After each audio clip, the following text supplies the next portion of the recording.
Welcome to Turn a Page, the official comic book club for Nerd Initiative. Each week, the NI Bullpen will be covering the world of comics, talking to creators, deep diving into some fantastic stories, and much more. Now let's hand it over to the team and turn a page.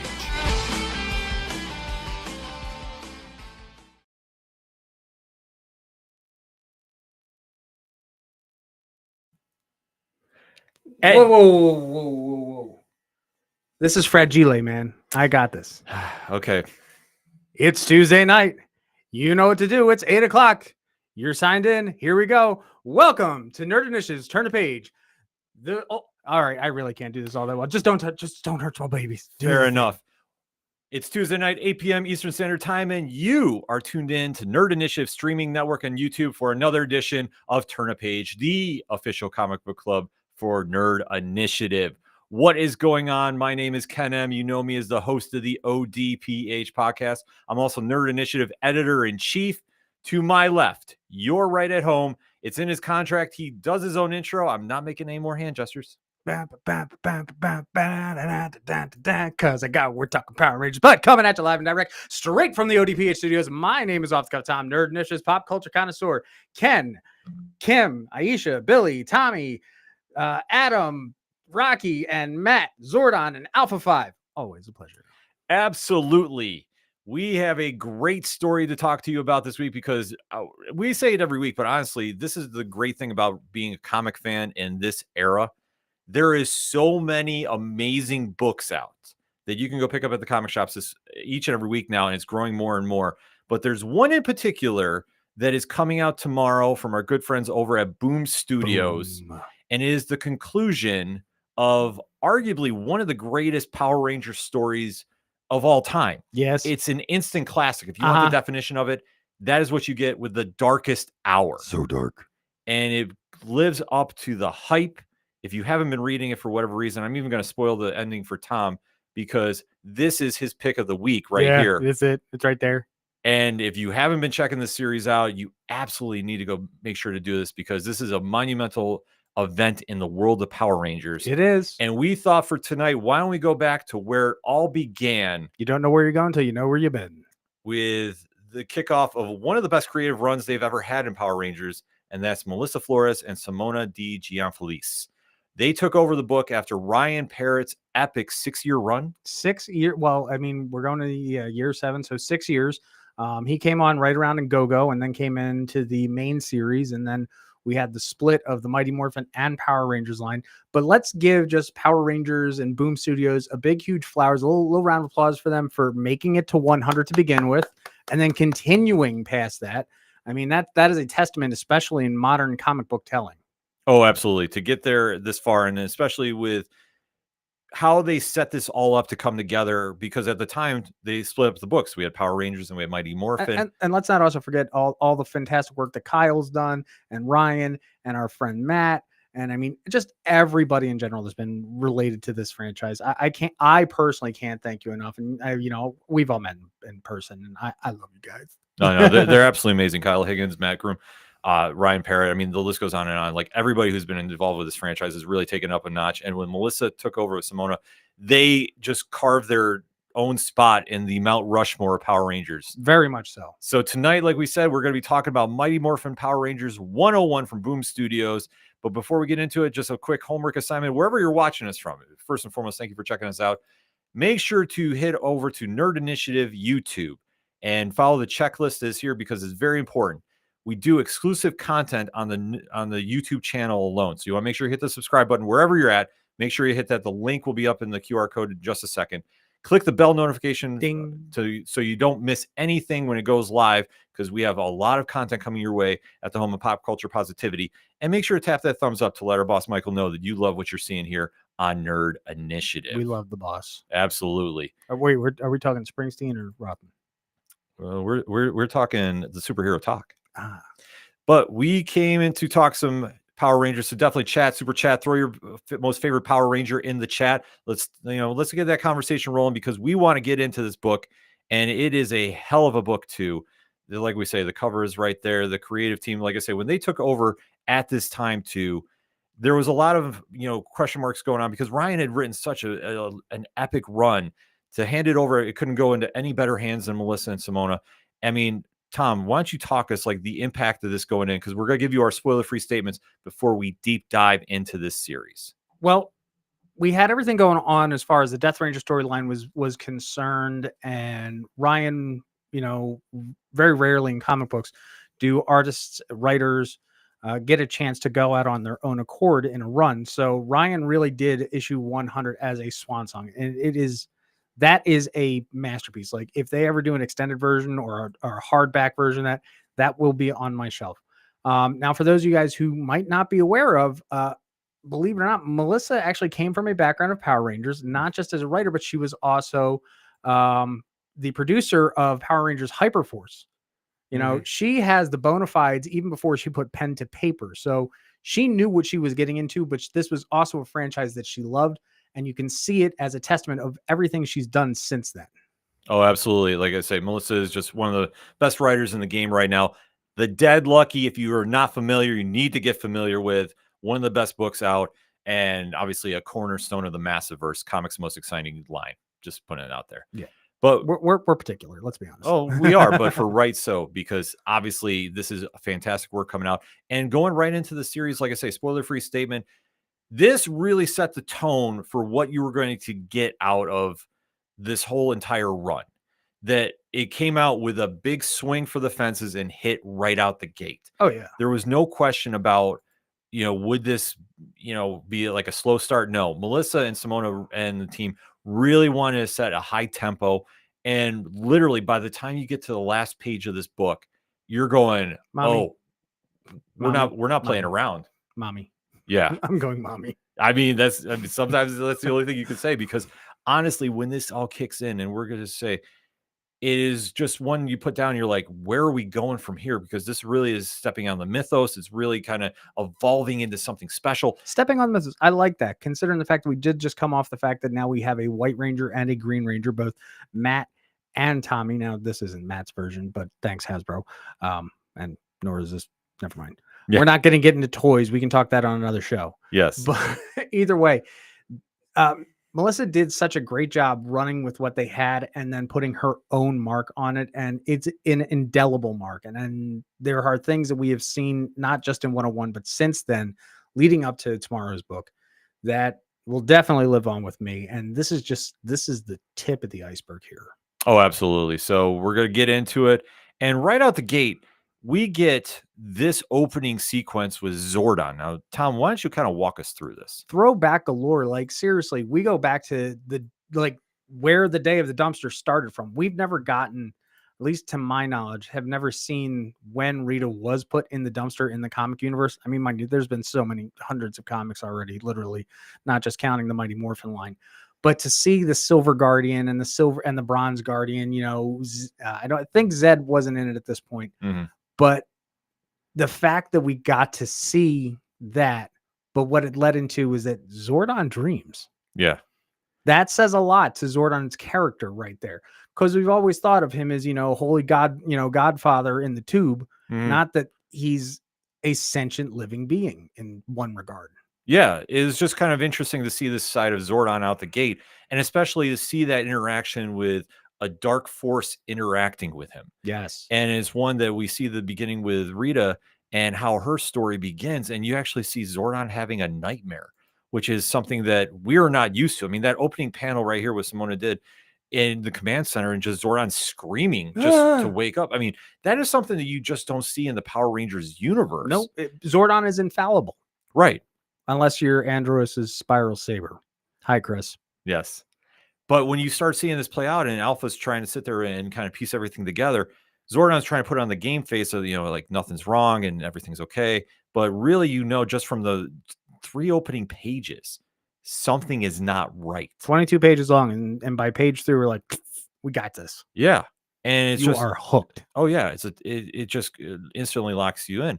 And then you get a little segue into where the Power Rangers are practicing their skills. I mean, this is something not unheard of. No, not at all. I mean, the one thing that we've always admired as far as the original Power Ranger show is concerned is that they tried to do their best to balance the teens being teens and the teens, just saving the world. And they really focus the episodes on them being teens. And I think that's what's great about having them in comic books is that we still get to see them be teens and we deal with all the teen drama. But also, 90% of them are real martial artists. So they have to hone their skills constantly. I mean, you look at Aisha and Adam and Rocky, the Stone Canyon kids, they came to Angel Grove as a team, as their own squad for the, never mind. Technical difficulties, because we do it live. They came as their own group. Kimberly always is still practicing on that balance beam, and Billy is just Billying, and Tommy, see ya. And Matt, we don't know what Matt says. Right. Because obviously we do have a lot of new characters in that are not familiar with the original lineup that came in. Yep. This was after the transfer of powers. So we have, Jason, Zach, and Trini are now out as the Omega Rangers. So that's a whole separate storyline that was summed up in 100, but Melissa was real smart here and started back with the Earth-based Rangers, which brings it back to center. Now, don't get me wrong. I think at this point I can finally say spoilers because it's been a year since the run's been out. We go back and forth, not in the way that we did before with the Mighty Morphin and Power Rangers line, but it's balanced out over the next 20 some odd issues. Exactly. So this is where we really start seeing everybody to kind of get a grasp of what's going on. But with Zordon acting kind of funny, it's really carrying this aura of just uncertainty around the group. And you start seeing it play out a little bit more than you're expecting too. Just with the panels that are coming up, you see that Zordon is sending everybody on a mission because he's like, something's not right with the moon, and I can't figure out what is. Well, there's a huge freaking castle on it to begin with. Yeah. So when he starts noticing, okay, something's not right there, team, you might want to go investigate. And you kind of see a little hesitation in everybody, but Tommy and Billy are really, almost leaning into it and saying, we can go handle this. And then you get the great team shot here too. The Morphin sequence. And this leads a lot to be said. Can you put that one back up there? Sure. Thank you. It leads a lot for me again, as a Power Ranger fan, like which way do you read this? I'm just saying, because old school, it was always, Tiger Zord or Dragon Zord, Mastodon, it was the regular line, Saber-tooth Tiger, Tyrannosaurus, So reading it in this, I don't know, someone didn't get the memo or they wanted to rememo it. I don't know. Like, do you read it? How do you read it? Do you read it from left to right or from right to left? See, I've always gone left to right. Yeah. But that's just how I do it. But this is the one thing with a new creative team. If they want to take a shot like this, they can do this. And that's one of the beauties of comics. And I'm not complaining. Don't get me wrong. I mean, it is absolutely stunning the way that they separated it out. And I like the fact that they had they had Rocky and Matt on equal leveling, because that's always been an issue, having both the Red and Green Ranger at the same time. But with Tommy at TaP, that still proves that he's the leader. So they evened it out. And did they even do it that the girls were on the same level? We can go back and check. They did. I mean, that's just the one thing that they can really. No, they did. Yeah, they didn't completely balance it out that way, because that's just me complaining about art for art's sake. But that's just me. Well, you are the Power Rangers aficionado here. The Morphin Maestro, the guardian of the grid, the guru of the grid. I think that's what we came up with. Guru of the grid. I believe it is too. I think it is too. So it's a great task to ask. But when you start seeing this all play out, the Rangers have to go investigate. And this is one that it feels like a routine mission at first, but clearly it goes completely off the rails. Because as they're approaching the moon, because there's a castle there that they don't know about, they get attacked by some familiar foes, if you will. And these are the infamous putties. But they're different.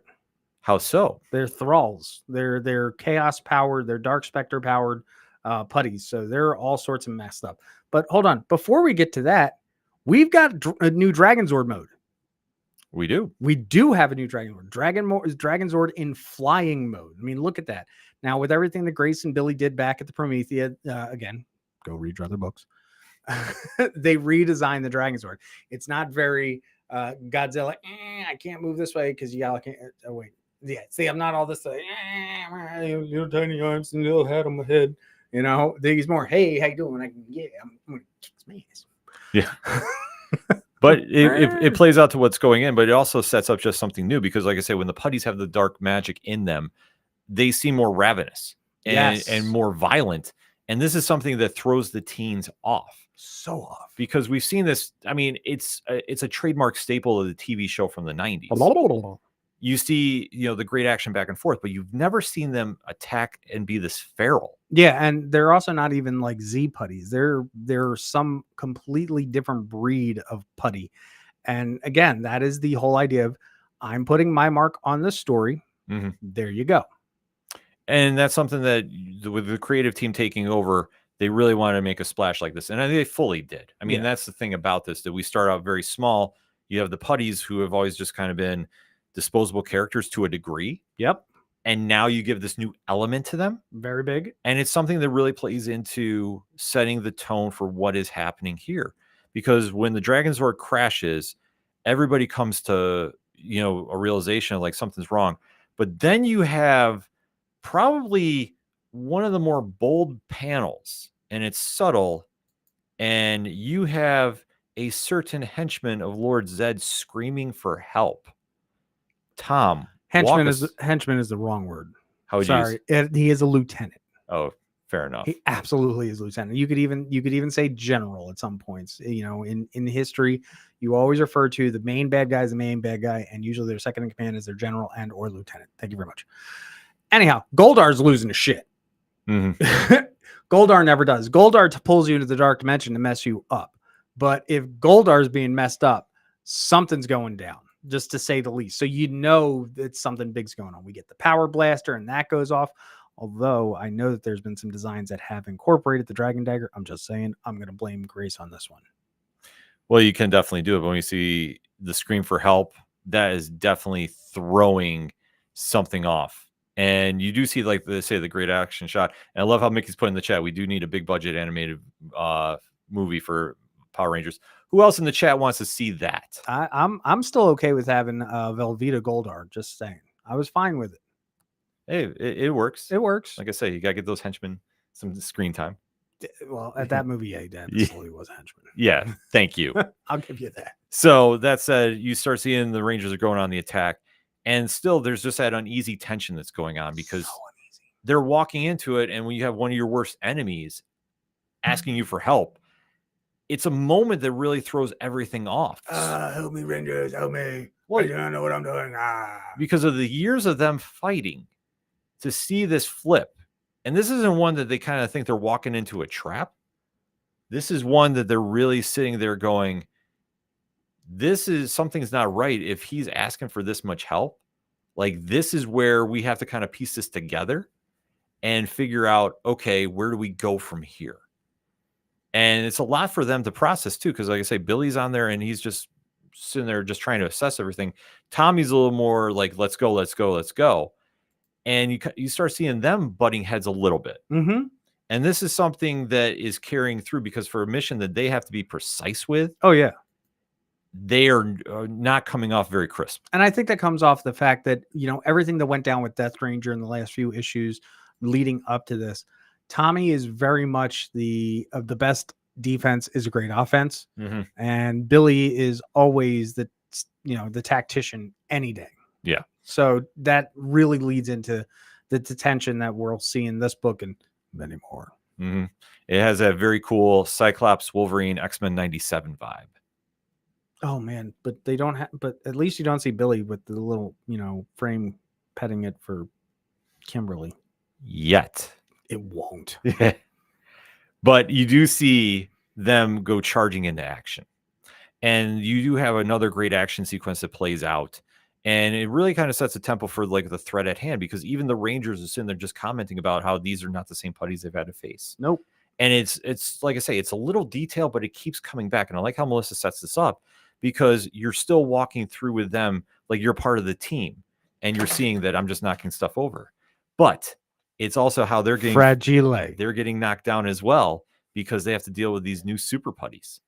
And to see how this plays out. Well, to see how this all plays out, it really emphasizes the danger at hand. And Ken's hand. Yes. Well, I talk with my hands. It's something. It's one of my superpowers. I hear. I see this. But to go into the next panel, though, like we do start seeing a little more action take place, and especially to where you start seeing the group now get to the castle. Bandera Castle still. Yeah.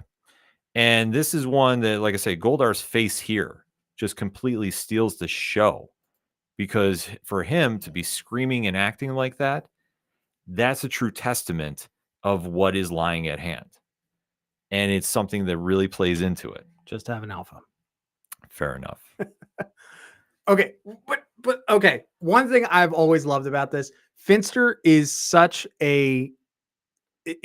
enamored, has always been, doesn't matter what iteration, has always been enamored with Rita. And now we have Finster dressed in Rita's dress.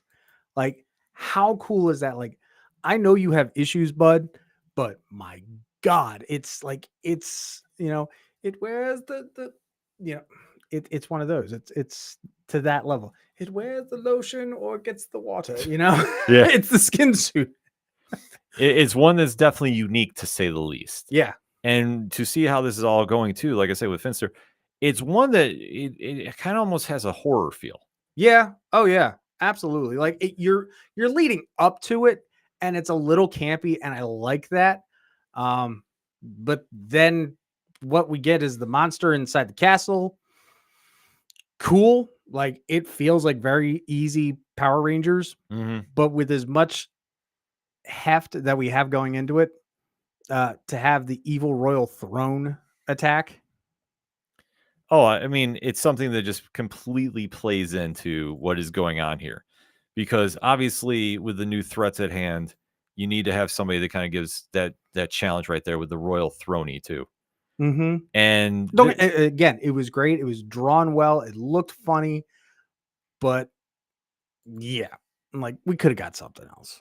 Yeah, we could have. But you know what? I didn't mind this because, especially too, if you're doing a new villain or a new Creature, you want to give something new in the first run. And I think for Melissa and Simona and company to do this, I think was very smart, because it tips off a lot about how this is going to be a different direction. Because if you come in and we just did the same old Lord Zed story, or you brought back Eye Guy or Scorpina, or we've powered up Goldar again, or Babu or Squad, or I could name a ton of bad guys for this. If you just did that, I don't know if it would connect it as well. And it just adds to the fact that they're leaving their own mark on the franchise. Oh, completely. And that's something that when you take over a run, I just had an idea. Shout out to anybody who's actually done the Draken Throne. All right. Any of the 3D printers out there, someone make me Royal Throny. I'll put it on my shelf. Fair enough. Just saying. Well, and trust me, it won't survive the left hand of doom. So just going to put that out there as well. But we do see, like I say, throughout this entire opening segment, though, we do see the Rangers are in over their heads. And this is something that for them, fighting these very familiar villains, it's a challenge that they just are struggling to comprehend. They need to be stronger than before. Also, which was a great nod in the book earlier. Like they kind of alluded to the Zeo theme. And I was like, okay, I appreciate that. Like we're stepping up our game. But I think the bad guys stepping up their game first is even better, because any good superhero story, and I've said this numerous times, you're only as good as your bad guys are. Oh, yeah, absolutely. If you don't have equal or greater villains, your heroes are not going to be able to stand on that plateau. Nope. No way, shape, or form. It's a hollow win. Yeah, because you have to be challenged. And this is something that throughout the course of the run, I think Melissa has really penned this very interesting story about taking the villains and raising them up a level so they're more of a serious challenge. They're stronger than before. Yeah. Powered up for more. And with that being said, like Rangers at the core, it just keeps rolling and rolling and rolling. And when you get to this moment, like I said, with the Royal Throny, it's also the setup too, because you think that's the main villain. But then we get Kimberly going through the castle and fires her arrow.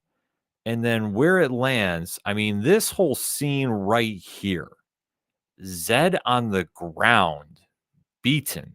And now when I saw these panels, I'm thinking, oh, maybe the Altarians came back to help. They were trying to take out Zed. Something serious is going on. I was also thinking, oh, well, maybe where it's, in progression, we would be going towards King Mondo and the Machine Empire, even though it might still be Mighty Morphin. I'm just seeing what is the next bad guy and the next bad guy. Could it be Astronema? Could it be Viva la Diva? But, Divatox, but it's not. And I love it. Yeah, because the setup here is when we see Zed down, a major player is involved. And then we get the big reveal that literally stops the Power Rangers fandom. Who do we see? Mommy. Rhea Ripley? Mistress Vile. Yes, the former Rita Repulsa in a new power setup. No, you can put it up. I mean, we can talk about it. Put it on back up, and I'll break this down for you real quick. So, if you folks take a good look here, you've got Rita's staff. We know that it's very iconic, but it is completely devoid of any color. You look at her bodice piece that's going on again with the black and red setup. I love the fact that she's got some leggings. I mean, Supergirl was all happy in season, so I can't complain with that at all. But if you look, those colors, they are Dark Spectre. And so I think we can spoil it at this point. Dark Spectre is coming, and Rita has literally made a deal with the Dark Spectre. And she is now powered up and has taken the name of her father as Mistress Vile, not Master Vile, Mistress Vile. And like, it is a big, this is my book. I'm writing it. This is what I'm going with. Thank you very much, Missy Flores. Yeah, well, I think to really take Rita and evolve her to Mistress Vile and walk readers through her plan of attack. And it's so calculated, and it's so good. And it really tears apart the Power Rangers to the core. That when you start going into everything from the dream sequence, the Zordon means something, to the little interactions that happen between Matt and Aisha. Yep. That comes into play later. And just where it ultimately rolls into the Dark Spectre coming back. And there's a story later on here too, which is the origin story of when Rita became Vile. Yep. And it's one of the more impactful stories that you'll see as a reader, because it literally walks you through about how she was treated and how this just caused her to more or less snap. Oh yeah. And then to see her come back in this manner with a vengeance, and for for Zed and Zordon, who just came out of the Altarian War, and they're still, in this, they're not at their full potential. Right. They're not at 100. They're at 83%. Yeah. It's one that you sit there and you just kind of go, all right, this feels like a big event. And how the setup goes. I mean, you think about how many years this has been since 2022 to now. You've almost had a 2-year setup, and then you go on a year-long story arc with the Darkest Hour. Oh man, let me tell you how ticked off I was about this. I wanted an issue every 2 weeks. I was spoiled leading up to 100.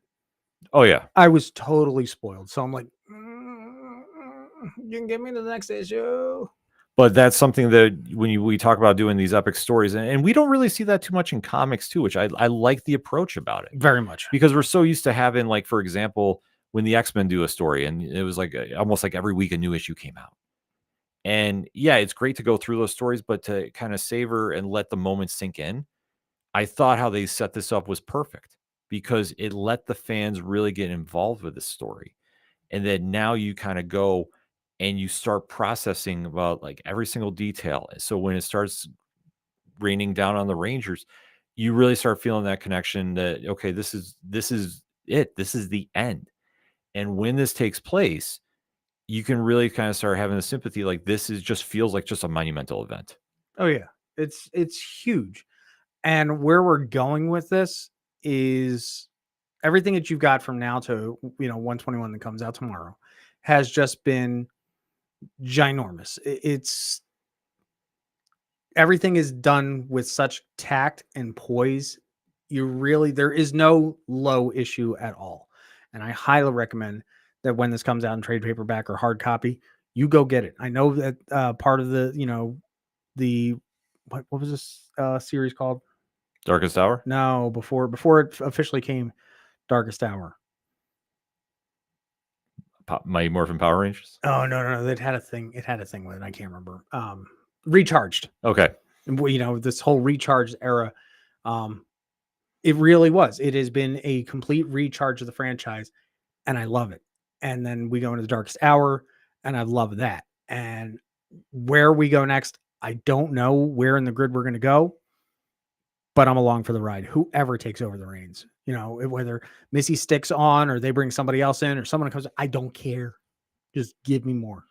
Well, I think that's where we're going to have to wait as fans to find out. I mean, that's something that we know this is going to be the end of the current run. Yep. Coming out. So where we go from here is really up in the air. And that's something that whatever is going to happen with this ending chapter, fans are just going to have to be patient and see. And I would imagine we'll hear something sooner than later, probably around the last week of July. I'm thinking so too. Now, let's talk here real quick. Now, I don't know how familiar you are with the Power Rangers franchise as a whole. Do you want to see this from where we go here with Shattered Grid? Do we want to stay Shattered Grid? You mean Darkest Hour? Darkest Hour, Shattered Grid, everything that's going on, all the multiple storylines and multiverses that we've already picked up here in the comics. Do we want to go in the natural progression of the TV show? Do we want to go to the Ninja Powers? Do we want to go to the Thunder Powers? Do we just say screw Mighty Morphin seasons 2, 3? We already know the Equestrian Rangers are there. Do we go straight to Zeo, or do we stay in the realm of Mighty Morphin and work with, again, the established plots that we already have? See, what I would do is... We're speculating here. Yeah, this is all speculation. I would just do wherever I think the story needs to go. But I don't pay attention. Like if I'm doing an adaptation, unless I'm following the season directly, okay, I just kind of take it where I think it would make sense. So I don't really follow a grid, so to speak. I don't follow a path. I just kind of would go, okay, if we're going from here, what would make the most sense? Like what is the most practical to come in here and play? Because I think if you try doing it, matching up with seasons and seasons, you almost tip your hand about what's going to happen. You paint yourself into a corner. Yeah. I would say, but I think that with what we've seen in the comic books with Mighty Morphin, I don't think we've painted ourselves into a corner at all. No, I don't think so either. So I don't think that if we went to, say, another season, another power set, another villain, another dimension, because we also know that the RPM Rangers, if you didn't know, Ken, the RPM Rangers and the Dino Charge Rangers are in full separate dimensions. Well, like I say, if somebody wants to get a good story to bring them in, I mean, that's one thing. Like I will always side with the comic medium over like the television and movies.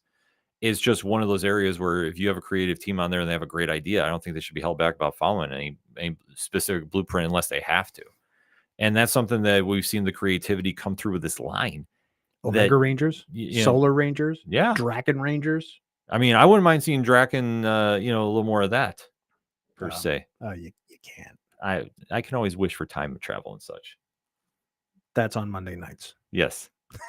But like I say, if I have a great story to do that, I would do it. But, that's something as a fan, I like to see just how creative people can get with the properties too, especially if you can take a franchise like this, which I mean, it's pretty straightforward. Like you touched upon with so many seasons, you can, you have so much to work with, but if you want to have a cool idea and run with it and take it into, a different territory, like we kind of, to segue a little bit, you think about with Star Wars now. Okay. And you think with the Acolyte. Yes. And how that's High Republic. Yay. There's really not a blueprint or anything to follow per se. There's no Anakin. Like we're out of the Skywalker saga, and I'm happy about that. Right. I'm sorry, y'all can hate on me, but I'm glad we finally get something that doesn't involve Vader, Luke, Ahsoka at all. Right. But what I'm going with my point though is you can go and take the story somewhere and to kind of have that freedom to run with, I think brings out the best of the creative teams. Agreed. So that's what I want to see happen here. I mean, if they want to follow something, sure, it makes sense. And like I said, Ninja. Well, if it makes sense, run with it. I wouldn't mind having Ninja. Well, just because I wanted to say it. Yeah, I know you want to say that. Ninja. But that's just something that you can open up the Pandora's box, so to speak, and just kind of really run with. And like I say, for me as a comic reader, that's what I always look for. So I'm hoping to hear just a really cool hook or pitch, whatever's going to come back, because I'm fully banking. Like I said, I haven't heard anything official, but San Diego Comic-Con is coming up. I would fully, if I have to do percentage wise, I'd say like an 85% chance we'll hear something. Yeah, I would definitely agree. I think we're better off getting our announcement for San Diego than we are for New York. Power Rangers has done so well right now. We've had the 2 crossovers with the Turtles. Mhm. We're on the second crossover right now with Godzilla, of which that review will be out tomorrow as well at Yes. Nerd Initiative. And then we also have the upcoming Usagi Yojimbo. Like, I'm just living in my 80s toy box, or my late 80s, early 90s toy box, like nobody's business. And I can't wait to see what else. Like, we've got Ranger Academy, which is, adding to the Power Rangers lore, Mhm. which is its own thing. And then there's that other, what's that one shot with the Animal Ranger things that you Yep. sent me that I still can't wrap my head around, but I'm for it because it's Rangers. Right. What I'm going to do the Kevin Smith. What a time to be alive for Ranger fans. Oh, exactly. And I think that's something that really kicks off, that you see the creativity and the quality in the books, and there's no skips. Like, this is you think about a record you can play forever and you never skip a track. Like, that's what you get with this run, especially. And that's what really dives into. So when you start seeing this play out, like I say, it really is great too. And Tony in the chat there is throwing a great story in, about how you met the late Jason David Frank at Fan Expo Boston, and how he's real cool and down to earth. Yeah, like I say, when you can have these experiences too, and you get connected with these characters, Oh yeah, you can see how the fandom takes you places, and especially to see how these comics kind of bring it to full circle.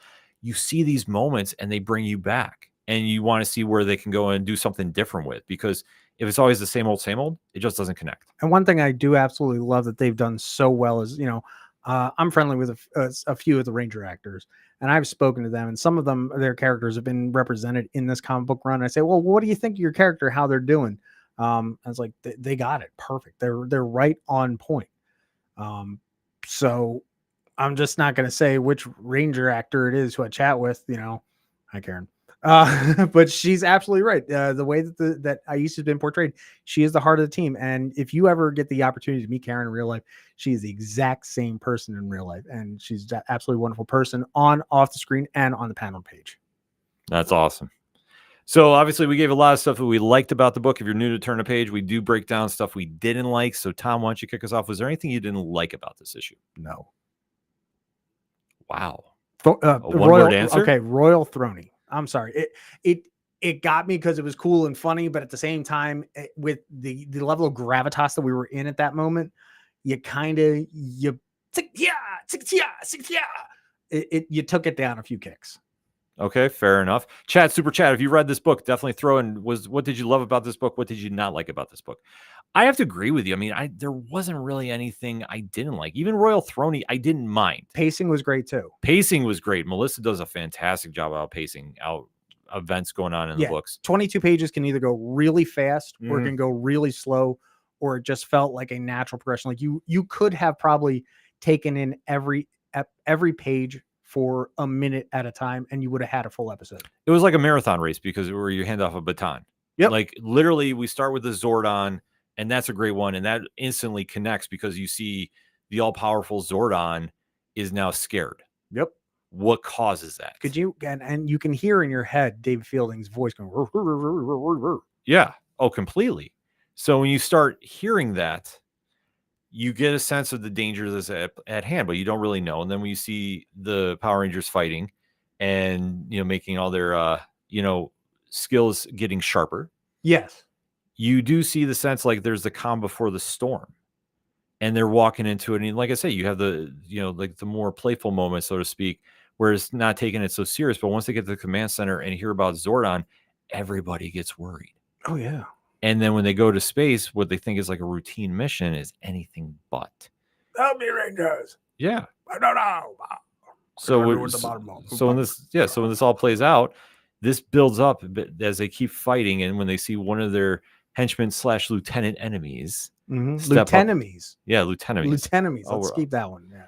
Step up and is begging for help, and it doesn't come across as like a trap. Nope. It comes off as genuine fear. Oh yeah, and just the gorgeous shot of Kimberly's shot with the power bow through the darkness and how it was able to just light up. I mean, kudos to Simona Gianfelice for just the way that was done, just the use of light. I mean, look at that.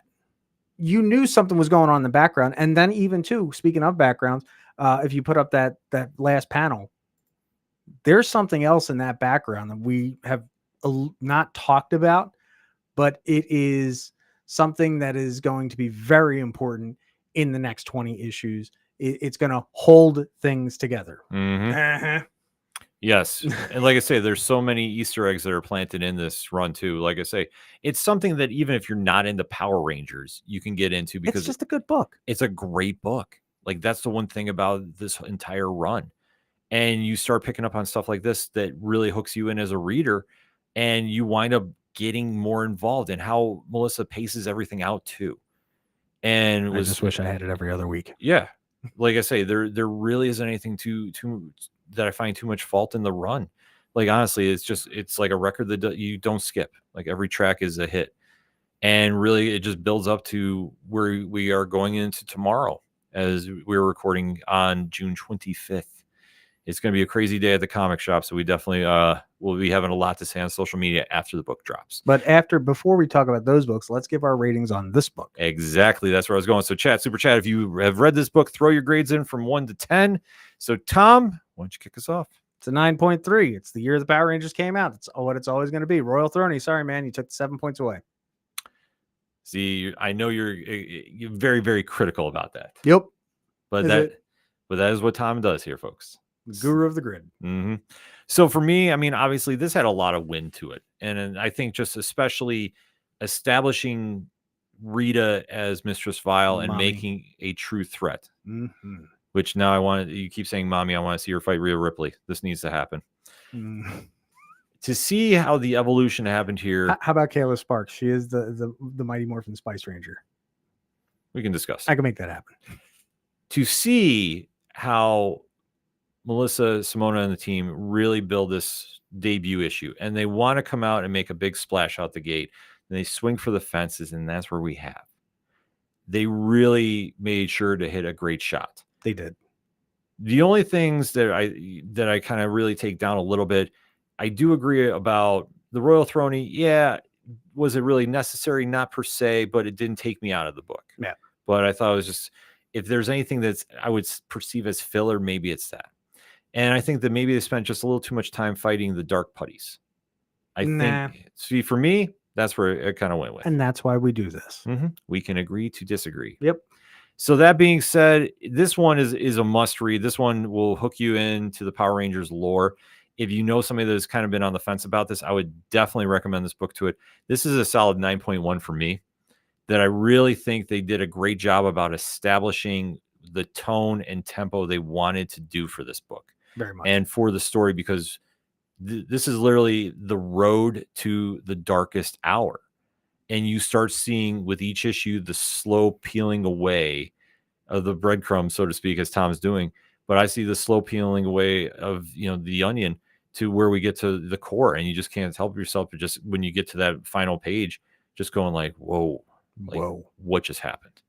So if you haven't, like I said, if you haven't checked this book out, you need to go check it out tomorrow while you go to the comic shops and go see some of the best books out at the shops. Like I say, this is a monster week at the comic stores. So we have to do our picks. And I know our guy, Matt from Hopsky Snooze, unfortunately could not make it in today. Matt, we're thinking about you, bro. We definitely want to give his pick of the week. And that is Zatanna, Bring Down the House from DC Comics. So this is a fantastic issue. Black Label 2. So Tom? It's Z. Who doesn't like Z? Yes. I mean, let's be honest. Anytime you get Zatanna on there, I still to this day hear Lacey Shalbert, who did the voice. And so to get this, I'm just happy, where it's an issue 1, if I'm correct, right? Yes. So to bring back, another female-led comic book, always a fan of that. To bring back, what some people perceive as a B character, she's always been A-list in my book. To bring her back to the forefront and under the Black Label, kudos to DC. Oh, absolutely. I don't think there's any question about that. So we did throw up your pick as well, too, but we'll go back to it because obviously it's Mighty Morphin 121.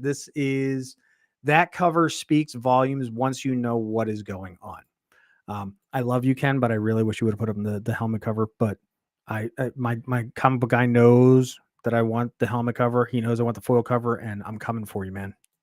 Well, see, that's why I say, if you want to do your own graphics again, my friend.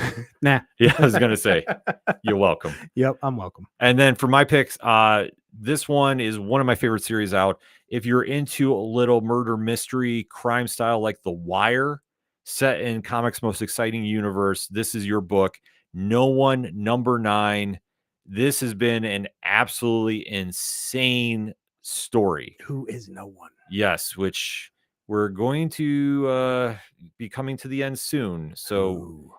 and especially for the creative process that is involved with this, with the companion podcast, voiced by a good friend of ours, Patton Oswalt, and Rachel Lee Cook, and to some of the characters. Like I say, this whole experience with No One, if anybody hasn't checked this out, what Kyle Higgins and the team over at Black Market Narrative do is they're really in touch with the times and really about the social medias and attacking, the traditional way of doing promotion and doing it in such a fun and creative way. They are everybody of Black Market Narrative. I'm going to put it this way. They are the quintessential guerrilla marketing of the 21st century. Absolutely. Like they know what the channels are and they embrace it.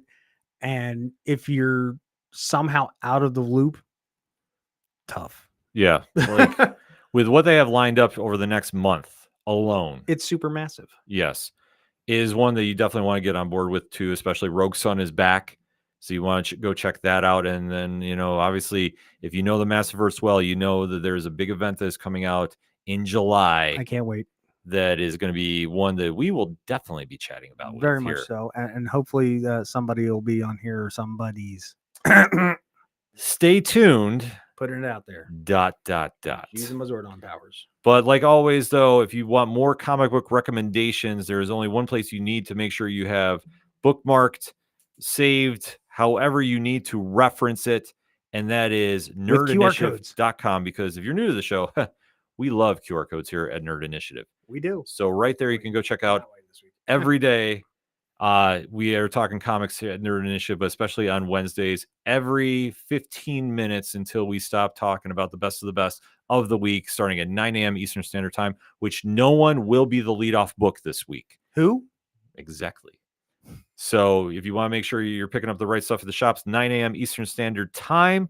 DC and Comixology picks are up today because this is the last week. That's it. Of DC releasing on Tuesdays. Next week, they're releasing with everybody else on Wednesday, July 3rd. And I'll even give a little spoiler for everybody. Absolute Power #1 will be the leadoff book next week. Yes. So if you're not familiar with that, I highly, highly, highly recommend you get familiar with a few stories going on in the DCU before next Wednesday, because all hell is going to break loose. So stay tuned for that. It's going to hit the Waller. Oh, it's definitely going to hit that too.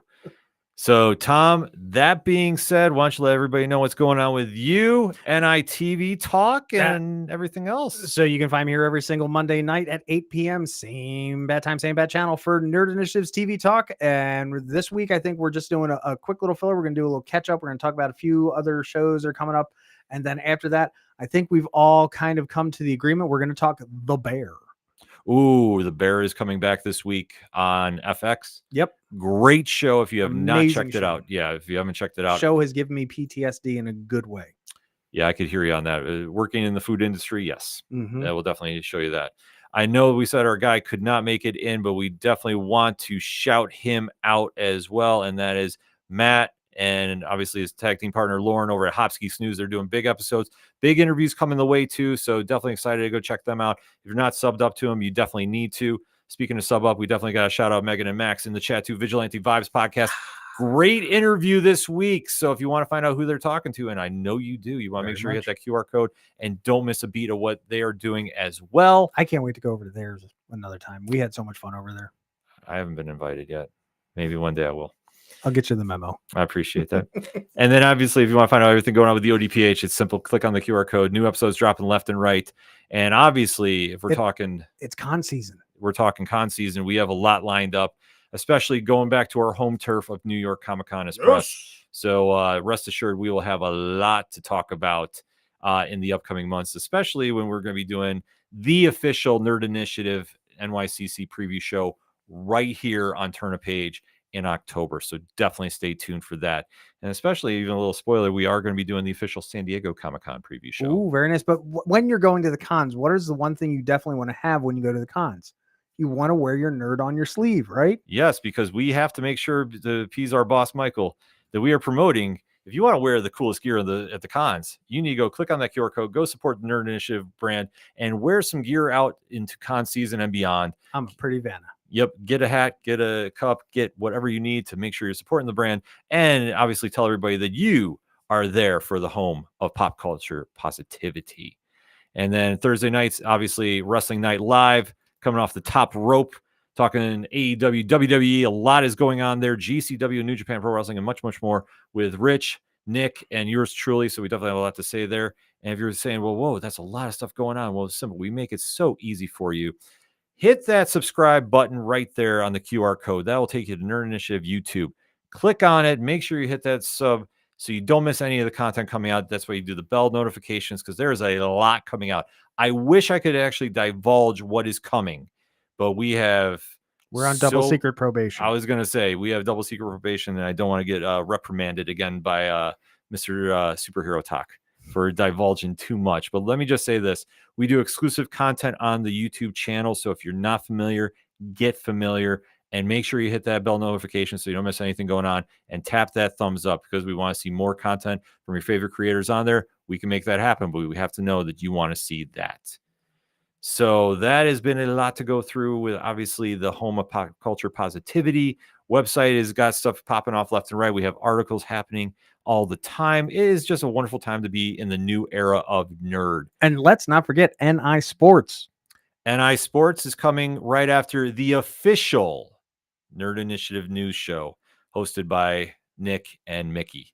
I'll drop that spoiler. I'll probably get reprimanded for that, but that's all right. That was worth taking a shot with because obviously those guys have something lined up very, very shortly after July 4th. Yay. So if you want to know more about that, well, stay tuned. Hit the ball, score the touchdown, go team. Yes.